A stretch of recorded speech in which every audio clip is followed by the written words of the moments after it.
Assalamualaikum warahmatullahi wabarakatuh. Selamat bertemu kembali di pelajaran PRE ya, 12 TE. Ya. Di pertemuan ini pertemuan 9 berarti ya. Pertemuan 9 ini kita akan membahas soal ya dalam rangka supaya kamu nanti lebih siap lagi apabila nanti ada tes ya. Setelah kita selesai PTS ya, saya ingin membahas soal dulu dan ini juga untuk menambah pengetahuan kamu juga ya. Nah, mudah-mudahan dengan membahas soal ini, apa yang sudah kita pelajari kemarin, kamu bisa lebih paham ya, bisa lebih mengerti, menambah pengetahuan kamu dan tentunya dengan pengetahuan yang bertambah diharapkan juga kompetensi ya atau keterampilan kamu juga otomatis akan meningkat. Harusnya seperti itu secara normal, secara logisnya ya. Baik, pertanyaan tepat berkaitan dengan rangkaian inverter ya. Ini memang kamu harus baca semua ya.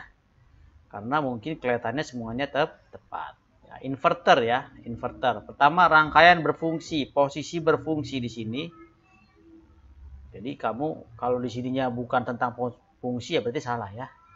Fungsi untuk mengubah arus AC frekuensi rendah menjadi AC frekuensi tinggi. Nah ini berarti seolah-olah mengubah dari AC menjadi AC. Salah betul nih. Salah. Berarti kita anggap ini tidak bisa, tidak benar ya. Yang A ya, salah yang A. Kemudian rangkaian elektronika daya. Ya, betul nggak tuh inverter termasuk elektronika daya? Betul ya. Dan sampai sini betul ya, sampai sini betul. Tapi yang ini kan belum tentu benar ya. Yang berfungsi sebagai regulator atau stabilisator peralatan AC. Nah, apakah benar inverter itu merupakan regulator atau stabilisator?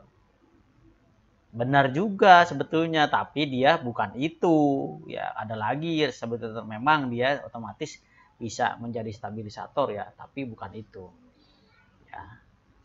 Berarti ini salah ya. Salah, walaupun dia bisa berfungsi seperti ini tapi dia salah ya. Ada sifat regulator dan stabilisator dalam inverter itu ada ya, tapi bukan itu fungsi utamanya. Jadi salah yang B ya.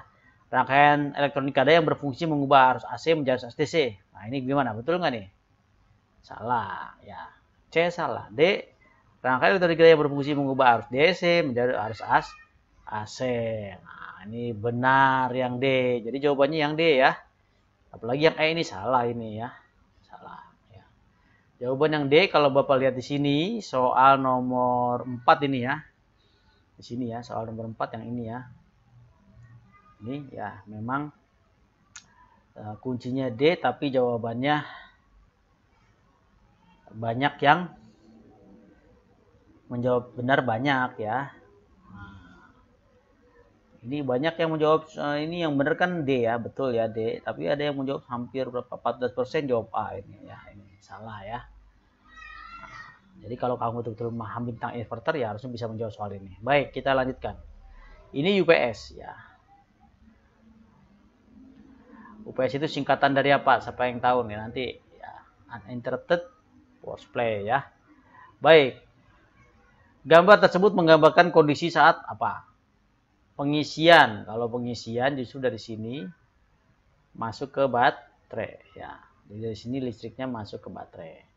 Saat sumber utama hidup, kalau sumber utama hidup dia ke sini, dari sini masuk ke mana?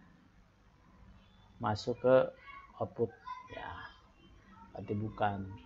Kondisi inverter bekerja untuk menyalakan peralatan ini sebagai beban. Nah ini ya kondisi menjadi baterai inverter berubah menjadi AC menjadi outputnya ya. Ini yang akan ke beban ya. Jadi jawabannya adalah D. Kelihatannya harusnya banyak yang benar ya. D kebanyakan jawab nomor 5 ya. Wah, justru kebanyakan menjawabnya ini 20% itu kondisi sedang cas. Lihat di sini PLN ini sumber listrik. Ya, sumber listrik ini output. Bukannya outputnya malah kemari masuk ke sini, salah kamu. Ya, justru dari sini ke charger baru ke baterai. Lihat yang kuning, yang hijau ini dan ini koneksinya ya. Ini ya, fokus di sini. Ini kelihatannya ini banyak yang terkecoh dengan soal ini. Padahal yang betul adalah jawabannya adalah jawaban yang D. Ya. bukan yang A ya. Di sini saya lihat, coba lihat jawaban yang kebanyakan 20% menjawab di A.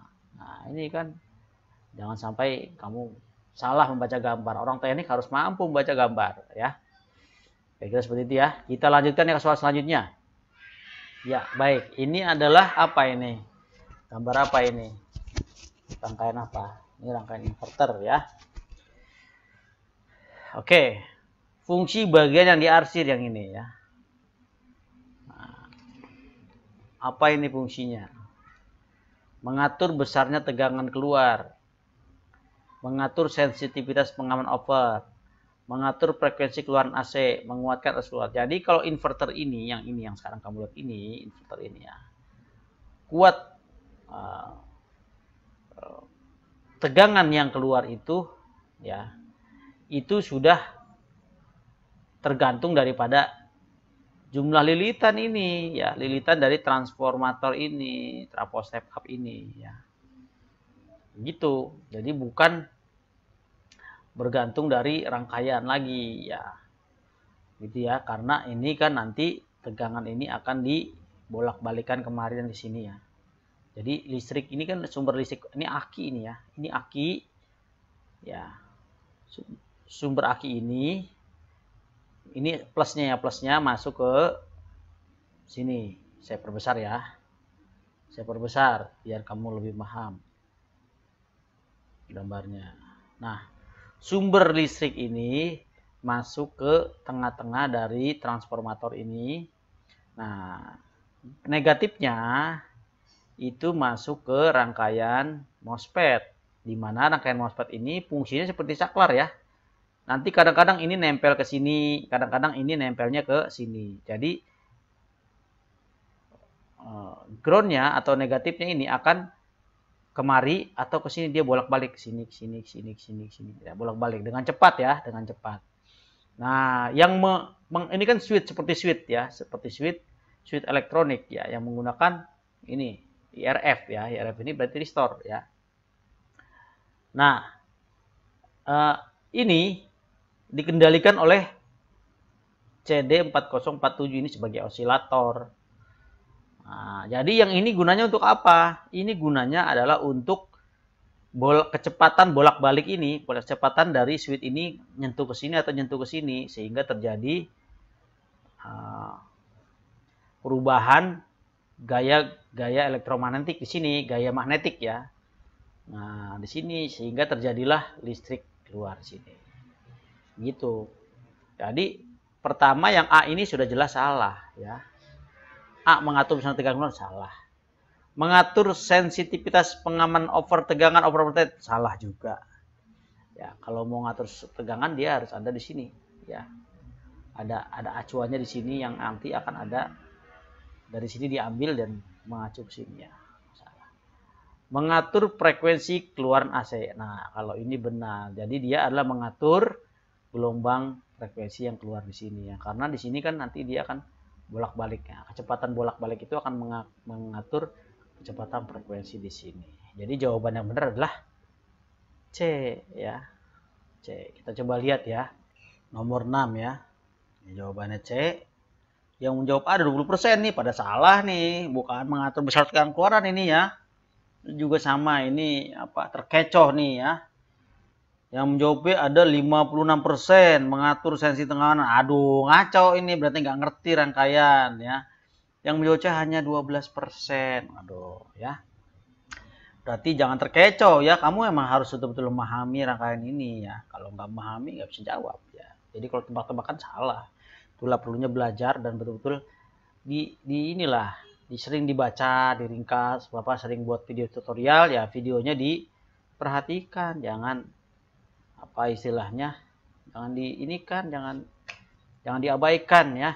Oke ya. Kita lanjut ke soal nomor 7 sekarang. Nama bagian yang diarsir. Nah, tadi udah Bapak sebutkan ya. Apa? Tadi apa? Jadi ini untuk bolak-balik ya.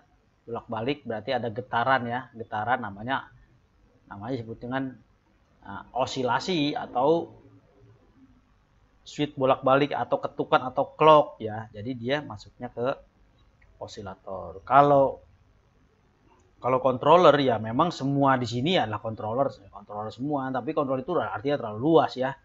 Satu blok ini semuanya controller nanti ya. Dan kurang spesifik ya. Driver ya memang ini mengendalikan dari pada SCR ini ya, Tristor jenis Tristor ini ya. Ya memang dia memerlukan driver juga tapi tidak spesifik karena driver itu terlalu luas ya. Converter membalik ya, ini salah ya. Inverter apalagi ya. Salah ya. Pengubah inverter itu membalik ya, konverter pengubah. Jadi yang paling tepat adalah osilator. Kita lihat nih nomor 7 ya. Jawaban yang betul adalah C ya. Lagi-lagi controller kebanyakan menjawab. Ya banyak sekali yang terkecoh. Ya. B driver. Nah, ini kamu nggak memahami ya. Nggak memahami soal dengan baik dan tidak memahami sungguh-sungguh ya. Tuh ya. Hanya yang menjawab E juga banyak sekali ya, pada salah ya. Jadi ini kurang tepat ya, gitu ya. Banyak yang terkecoh juga di sini ya. Oke, nah, jadi untuk dipahami itu ya sekarang ya, makanya Bapak bahas ini. Oke, selanjutnya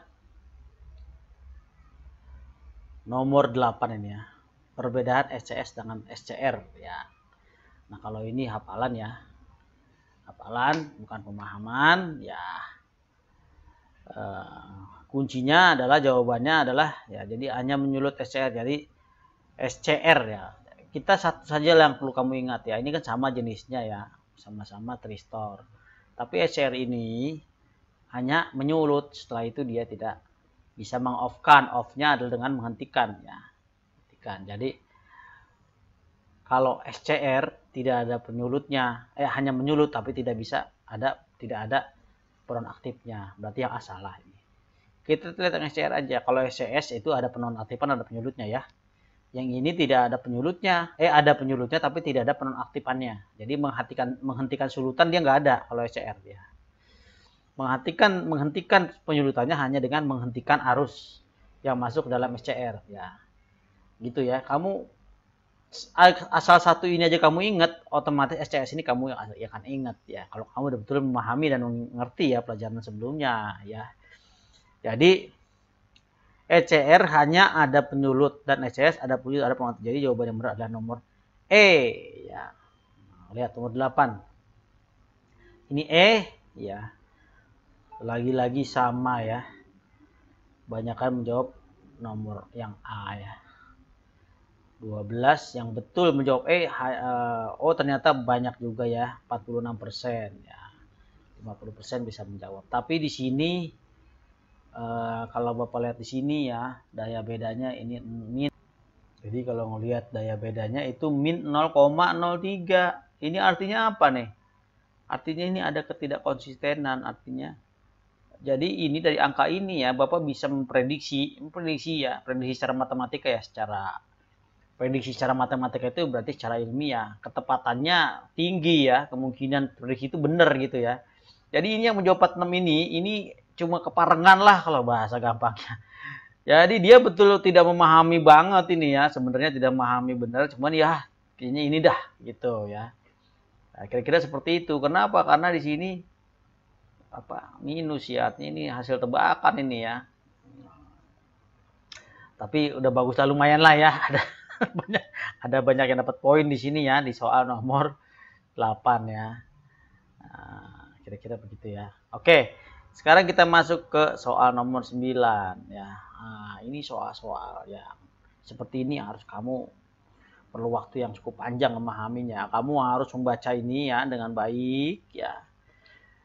Kalau tanpa ini ya kamu mungkin agak susah menjawab ya. Alat bantu yang dimaksud pada paragraf di atas adalah ya. Jadi baik, jawabannya kita lanjutkan di video kedua ya. Karena satu video ini hanya terbatas 15 menit. Kita sudah membahas di video ini 15 menit. Jadi nanti silahkan kamu lihat di video kedua ya, 15 menit selanjutnya. Assalamualaikum. Selamat bertemu di video kedua. Semangat terus belajar. Assalamualaikum warahmatullahi wabarakatuh.